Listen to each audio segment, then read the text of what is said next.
it was a call center position, and I was like, okay, I'm paying well, I'm saving money, I'm being able to do everything, but I felt like this is not why I came to Canada. Like, my cracking point was, as much as money I was making, I did not have a proper schedule. Like, I was working the weekends, I was working at 6 a.m. on a summer day. Like, I can't live my life like this for the rest of my life, like just working weekends. Like, I would not do that to myself. So I think that was it. Like, it was the weekends. I needed my weekends. Resumes I've submitted, it's like probably over 30 resumes that like decline. So to actually get that one acceptance, that was like, when you know exactly what you want, I think that's when it's easy for you to get it, because you know what you want. You know the company you want to work for. You know the exact title that you want to go for, or like exact position that you want. So I think if you are more strategic in terms of the companies you're applying to, or like the position you're going for, that will definitely give you a better result. So I think the government jobs are very specific and targeted. Like, they're very strategic in terms of questionnaires. I can't tell about the other provincial or how the process goes, but in terms of BC government, the process is very strategic. They will look at your resume, but then there's a questionnaire that you need to answer. I think the most important thing is to ace that questionnaire. Like, the moment I started. So, पहली बात तो congratulations, Mahi. Thank you so much for coming and Thank you. trying to inspire so many people here. Thank you so much for having me, and thank you for making this process easier in a way, like being so supportive, answering all my questions, proofreading all my assignments, and just the endless support that I got from both of you. Awesome. Mahi, let's start from the scratch. Please tell everyone what was the reason you joined the coaching. Okay, so to begin, I had a job. I was working a pretty good job, I would say. Like, I was getting like $30 an hour. It was like good. I was working on one of the good companies in BC.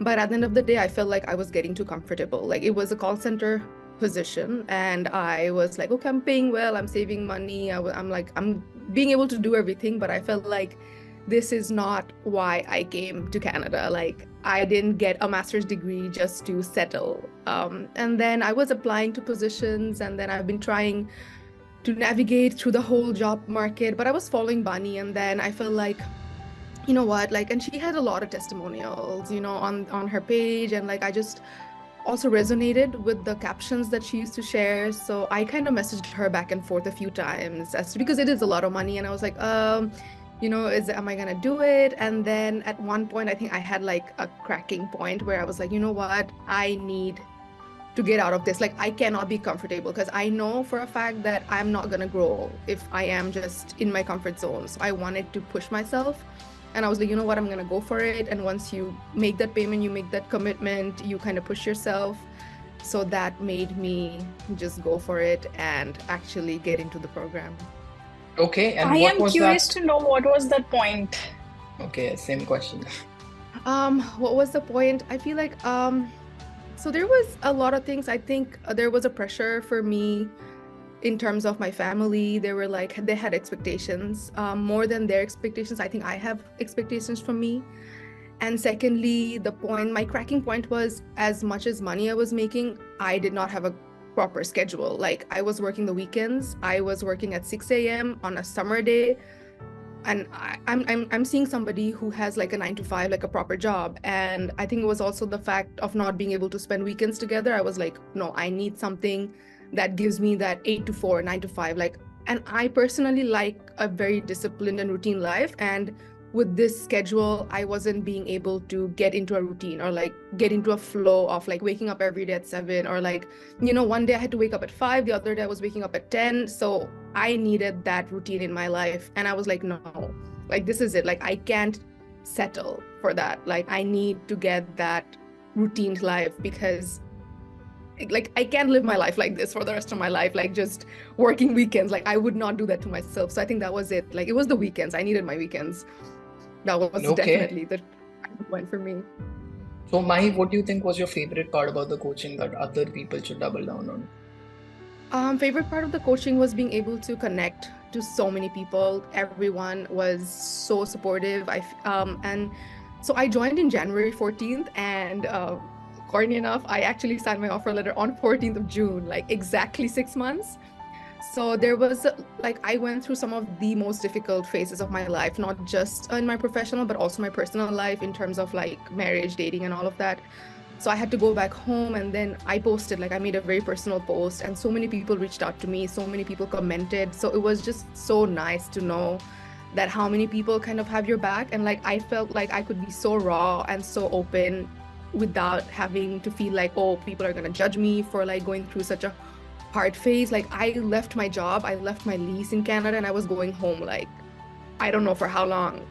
But then anyway, things kind of happened and then I came back. But it was just how nice everybody is in the group and how everybody is just willing to like lend a helping hand and lend a helping ear. So I think that's the best part that I enjoyed.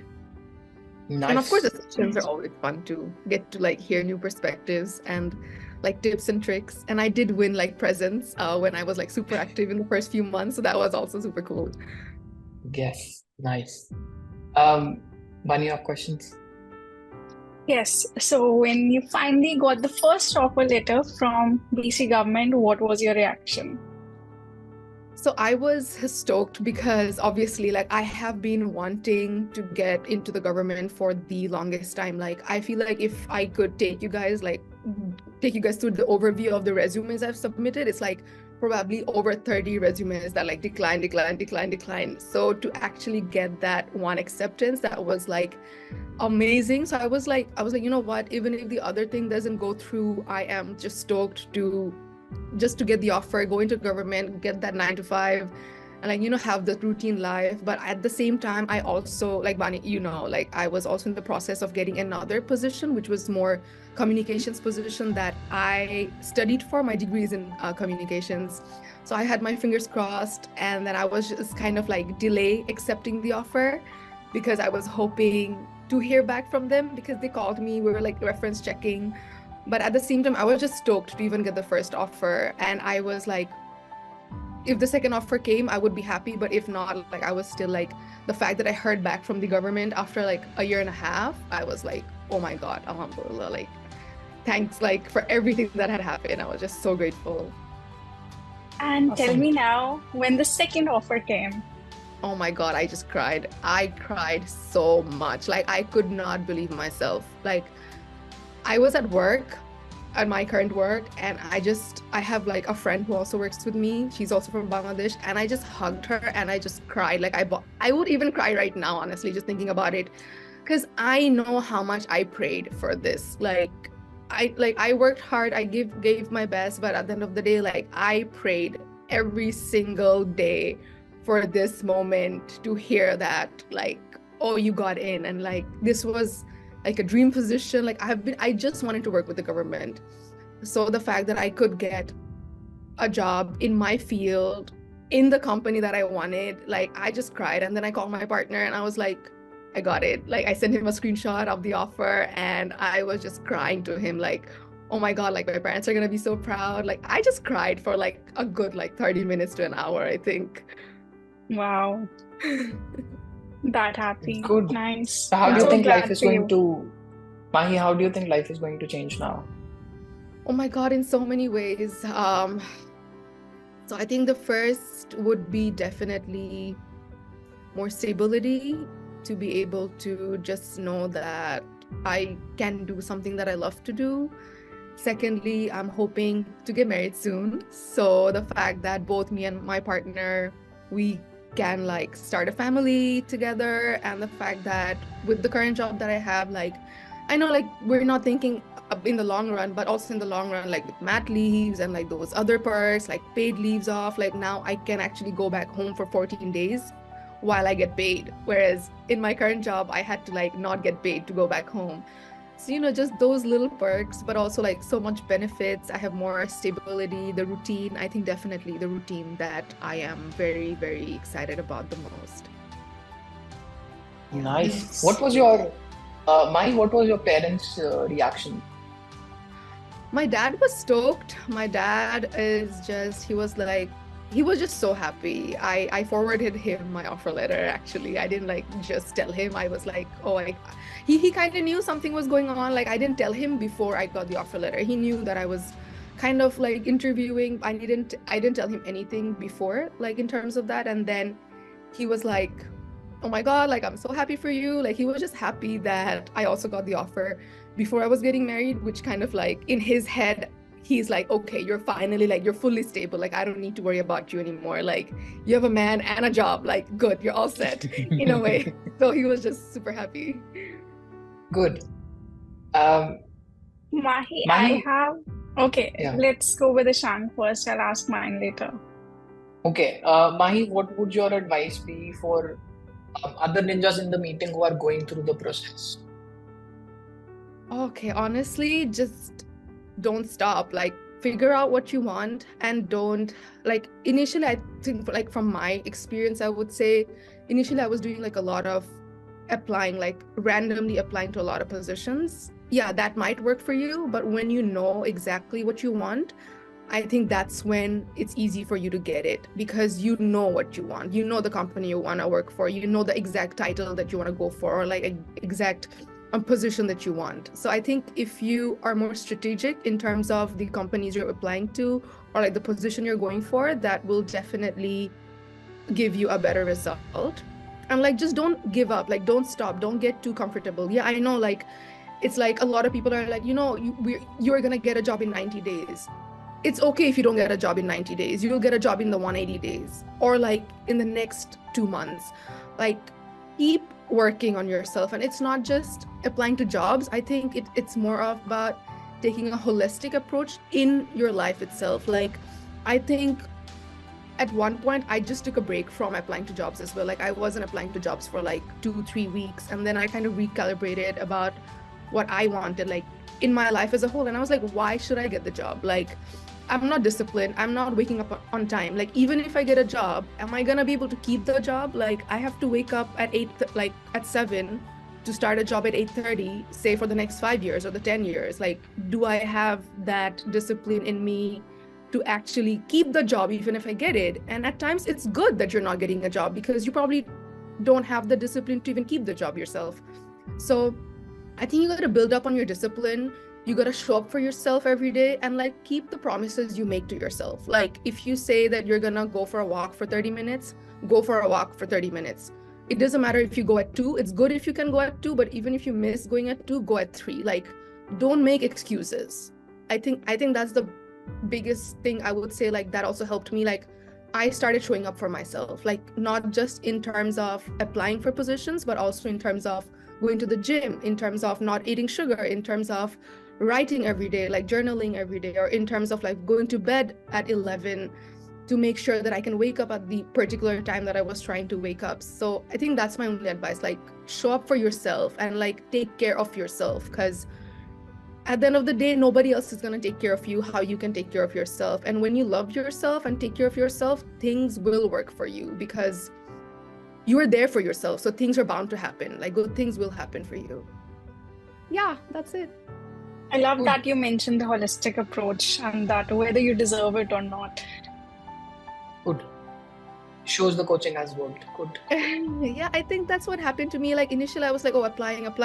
But then I was like, why should I get it? Like, I am not disciplined enough. Even if I get a job, like, okay, I can get a job, but am I disciplined enough to keep a job? Like, it's a 6 months probationary period. Like, you can get fired. Like, what's the point of getting a job if you can't keep it? So I think it's gonna come to you when you're ready for it. Like, and I knew I was ready for it, and you're gonna know when you're ready for it too. Yes, and I knew you were ready for it. I was pretty confident that you would get it. Now, I think all the people who are targeting government roles, I want specific advice for them. So you said that you didn't receive any interview call for 1.5 years, but then you did. So what do you think changed? So I think the government jobs are very specific and targeted. Like, they're very strategic in terms of questionnaires. I can't tell about the other provincial or how the process goes, but in terms of BC government, the process is very strategic. They will look at your resume, but then there's a questionnaire that you need to answer.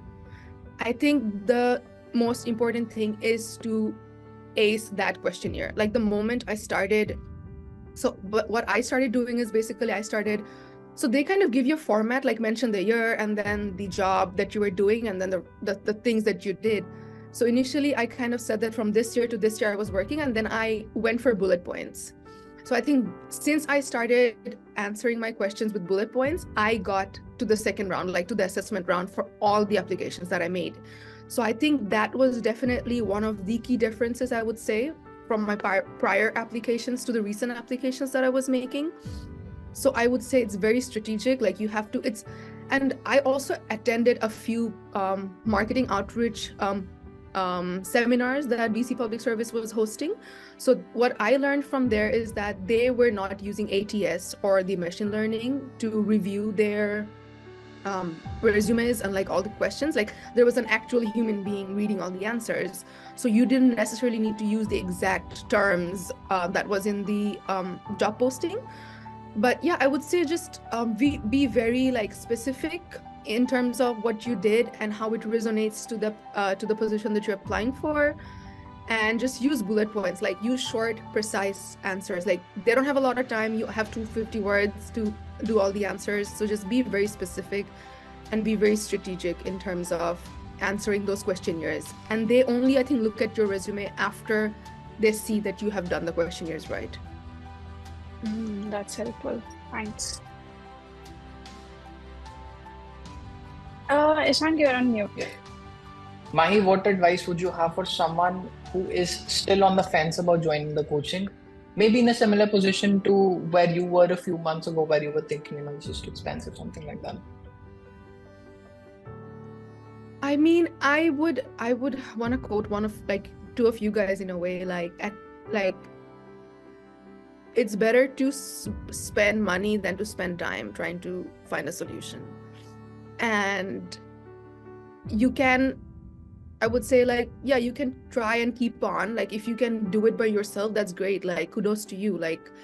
But at the same time, by doing by yourself, how much time are you wasting? Like, are you getting it done by 6 months or are you getting it done by a year? But if paying a certain amount of money kind of expedite that process for you, and it's a job, at the end of the day, you are making money from the job. So I would say it's completely worth it. It helps you build your confidence. There's a lot of things not just related to the job posting. There is a lot of mindset work that goes into getting what you want. Like whether you're looking at the videos, whether you're looking at other people's big wins, you get a motivation, you get a kick. Like when you see all the other people sharing their big news and coming to to share their story, I was like, every time I was like, oh, when will it be my turn, But so I think it's nice to have that support, and it's worth paying for that support. Like for all the little things, like the mock up, like the preparation for the mock. I don't think I could have I was prepared well for the interview because I got the questions before, but the fact that when Bani told me that Mahi, you're good to go, that confidence that I got after she told me that green light, I was like, okay, I'm gonna do it. So that kind of support that you're getting, which you're not gonna get. So you're paying for support and you're paying for good support. And if that gets you a job, it's worth paying for. Don't be dumb. Okay, good. Bani, you have any more questions? Not in question, but I want to applaud Mahi's preparation, since she just mentioned mock interviews. So every time she came for a mock, she was prepared. And when I say prepared, she wasn't fumbling. She had articulate answers and she was communicating it well. So Mahi, kudos to you for that. And I think if Ishank took your interview, he would have probably given you 9.5 out of 10. Oh, thank you. Which is great. I think I did have an advantage in terms of the government. Oh, the other thing with government interview is if you do reach that stage, they will give you at least 3 out of 5 questions they're going to ask you. So that does give you a lot of more benefits that you can actually prepare for it.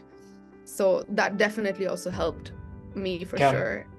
But you still had good preparation. I remember Bani telling me. Oh yeah. Yeah, good job on that. Very good. You were not lazy and you worked hard. And I you knew had in my faith in the heart process.